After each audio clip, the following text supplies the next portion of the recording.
Good afternoon everyone, welcome to my video. Let me to introduce myself. My name is Putu Ayu Arista Dewi, you can call me Arista. I am student of Diploma 3 English Department, Ganesha University of Education. In this video, I would like to present the topic of presentation is English Correspondent Unit 5 and 6. Unit 5, Making Requests.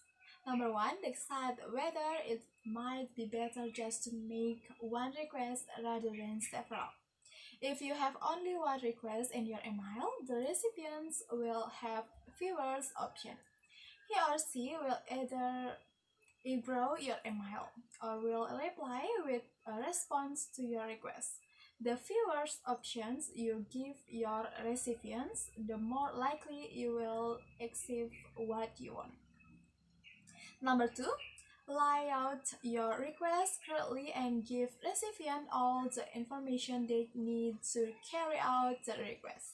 To ensure that your recipients follow your request, you need to motivate them to do so. You can do this by providing: Number 1, clear instruction of what you wish them to do. Number 2, reason why your request is relevant to them. Below is an email telling the team leader about the annual review process in that company. For example, please find a text the annual team's review spreadsheet for this year. The spreadsheet contains instruction on how to use the form and the review process in this year's attribute to rate your team members. A team's summary sheet. Still to complete with your review comments about the team members. A marker sheet to insert self-assessment comments. Please read the instruction in the spreadsheet before completing your team review. Note: please return the completed spreadsheet by Wednesday, December 5 at the latest. If you have any question, please email at annualreviews@thecompany.com. Thank you for your comprehension. Your contribution will help your team improve its performance in the coming years.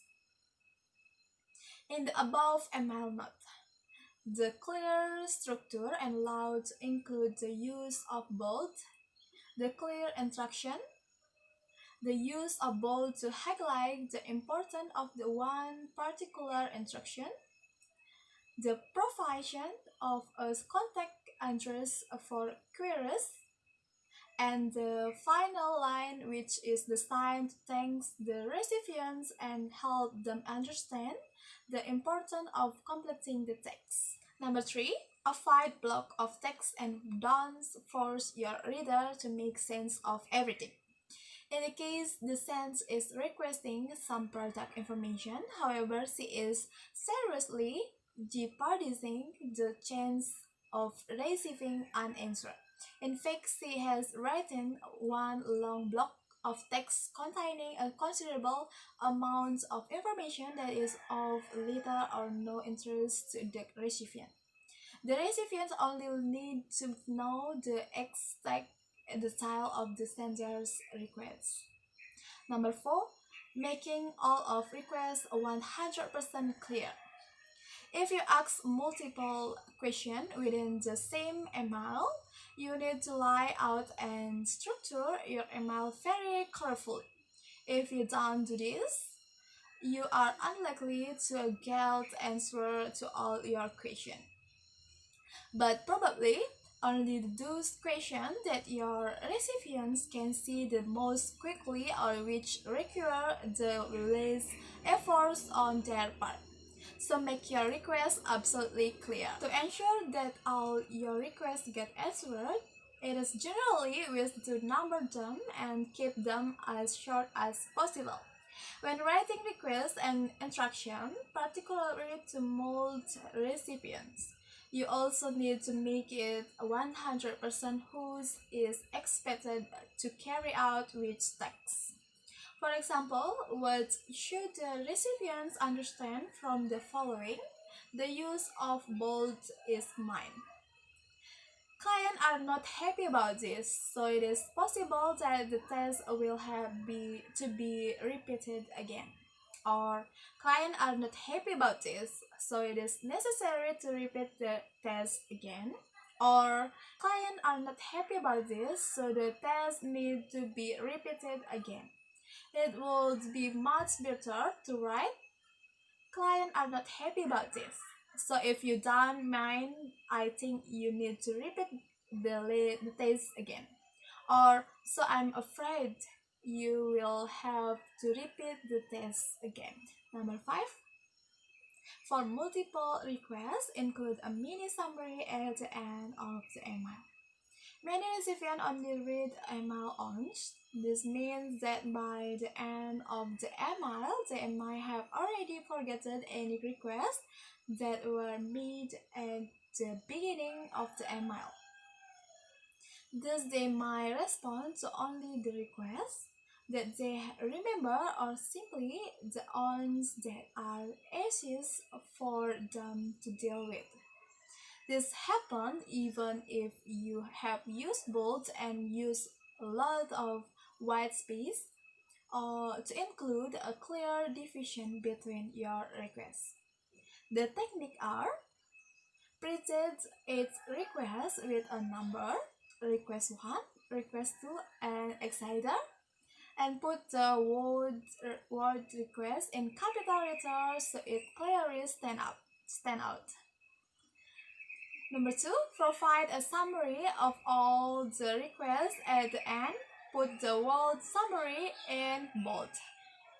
Generally speaking, you would only need to use one of the two techniques, particularly if the email is reasonably short. But if an email is long and requires scrolling by the recipient, then a summary at the end will certainly increase the chance of your recipients answering all your requests. The summary also helps the recipients as they can simply insert their answer under each point of the summary. Number 6. Give deadlines. You will increase your chance of people responding to your request if you give them a specific deadline. This is much better effective than saying as soon as possible or at your earliest conventions, as this to praise given no idea of the urgency of the sentence. Typical praise you can use are I need it within the next 2 days. He wants it by 11 tomorrow morning at the latest. I don't actually need it until next week, Tuesday would be fine.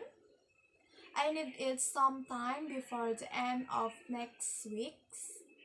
Not how the words in italic are used the context of deadline, which is to mention a period of time, which is always indicated by a plural noun, hours, weeks, and months. By to indicate a specific moment in the future, which is the end point of a period of time during which something must be done. Until with negative verb ing, I don't need x until y. To means not before.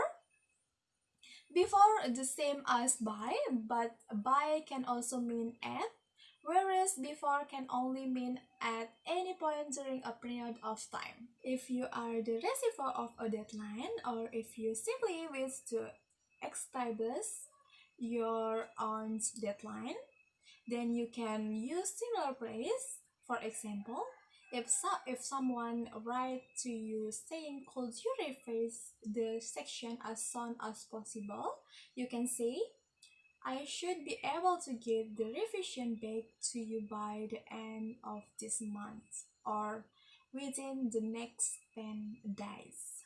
I'm sorry, but I won't be able to start work on it until Monday, before next week at the earliest. Number 7. Motivate the recipients to reply by empathizing with their situation or by paying them a compliment. Most recipients are more likely to meet your request if you seem to show some understanding of their situation or if you appreciate their skill in some ways. Here are some typical prayers that senders use to motivate their recipients to reply. I know that you are very busy, but blah blah blah.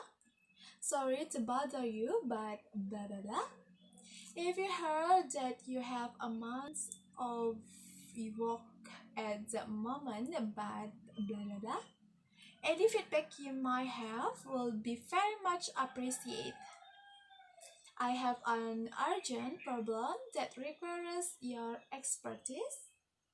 I really need your help to blah blah blah. I cannot sort this out myself. Unit 6, replying to requests. Number 1, apologizing for late reply.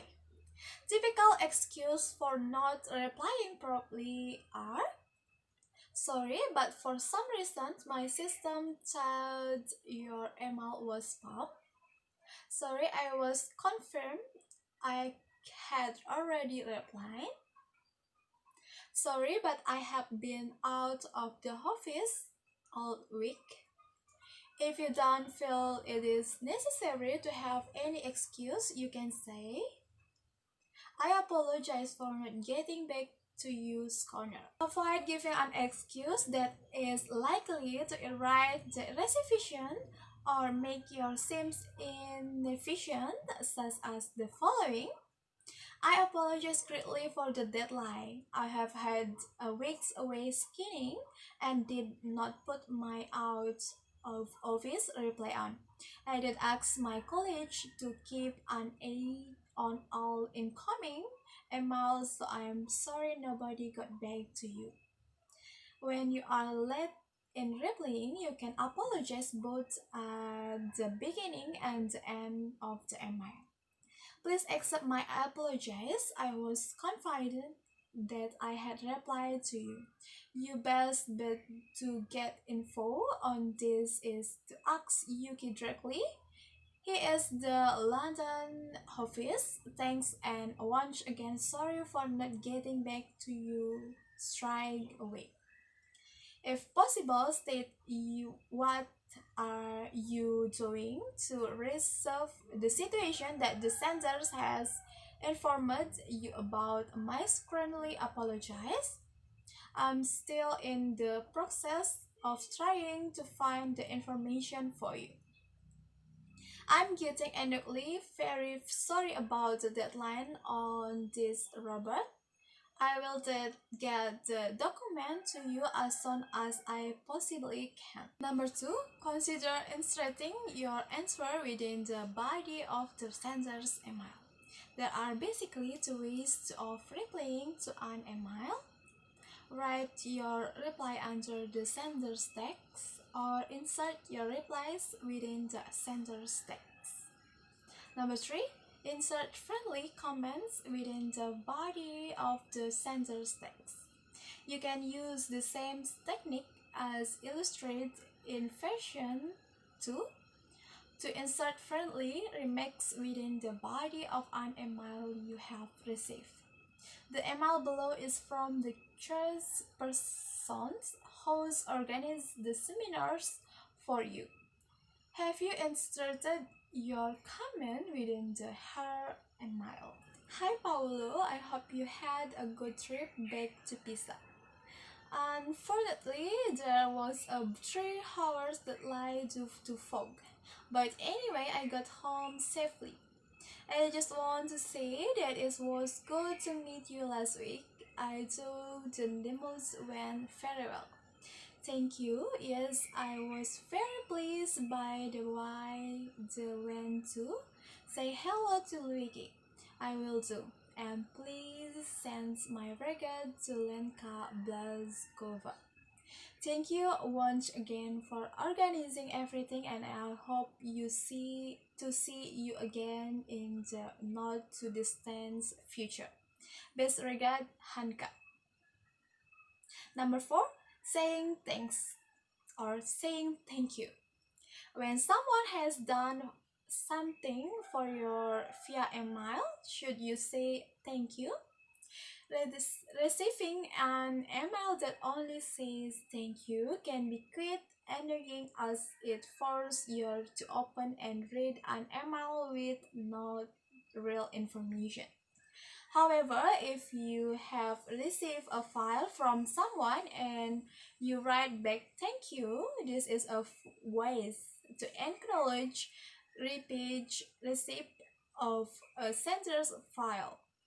So it is actually useful. It also means that the senders does not have to send you an email saying, "Did you get the file?" In any case, all you need to do is to add thank you to the exiting subject lines. Thank you so much.